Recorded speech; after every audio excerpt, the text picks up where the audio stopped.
হাওয়াই দ্বীপের বিখ্যাত কিলাউয়া আগ্নেয়গিরি হঠাৎ করেই নতুন করে জেগে ওঠে। মাটি ফুঁড়ে দাউ দাউ করে বেরিয়ে আসতে শুরু করলো আগুনের মতো লাল টকটকে লাভা। ইউএস জিওলজিক্যাল সার্ভে বা মার্কিন ভূতাত্ত্বিক জরিপ সংস্থার প্রকাশ করা ভিডিওতে দেখা যায় আগ্নেয়গিরিটির উত্তর দিকের মুখ বা ভেন্ট থেকে প্রচণ্ড শব্দে লাভা ছিটকে বের হচ্ছে। দৃশ্যটি এতটাই তীব্র ছিল যে সেখানে বসানো একটি রিমোট ক্যামেরা ফুটেজ রেকর্ড করতে করতেই লাভার আঘাতে অকেজো হয়ে যায়। বিজ্ঞানীরা জানিয়েছেন মাটির নিচ থেকে আগুনের স্রোত লাফিয়ে লাফিয়ে প্রায় ৫ থেকে ১০ তলা সমান দালানের উচ্চতায় পৌঁছে যাচ্ছিল।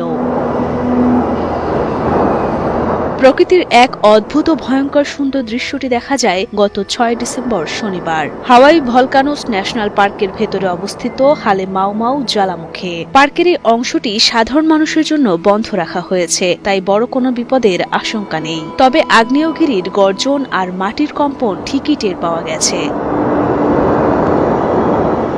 শনিবার রাতে উত্তর দিকের ভেন্ট বা মুখ থেকে যখন অনবরত লাভা বের হচ্ছিল, তখন দক্ষিণ দিকের মুখটিতেও আগুনের আভা দেখা গেছে। একই সাথে মাটি কেঁপে উঠছিল মৃদু ভূমিকম্পে। ২০২৪ সালের ২৩ ডিসেম্বর থেকে এই কিলাউয়া আগ্নেয়গিরিটি থেমে থেমেই অগ্নিপাত ঘটাচ্ছে। এটি বিশ্বের সবচেয়ে সক্রিয় আগ্নেয়গিরিগুলোর মধ্যে একটি, তাই বিজ্ঞানীরা সবসময় এর ওপর নজর রাখেন।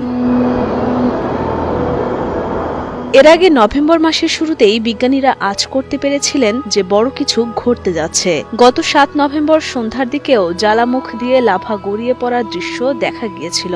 তখন ভূতাত্ত্বিকরা সতর্ক করে বলেছিলেন যে কোনো সময় লাভার উদগীরণ আরও বেড়ে যেতে পারে এবং হাই ফাউন্টিং ফেজ বা উঁচুতে লাভা ছিটকে ওঠার পর্যায়ে শুরু হতে পারে। তাদের সেই ভবিষ্যৎবাণী যেন সত্য হলো ডিসেম্বরের এই অগ্ন্যুৎপাতে।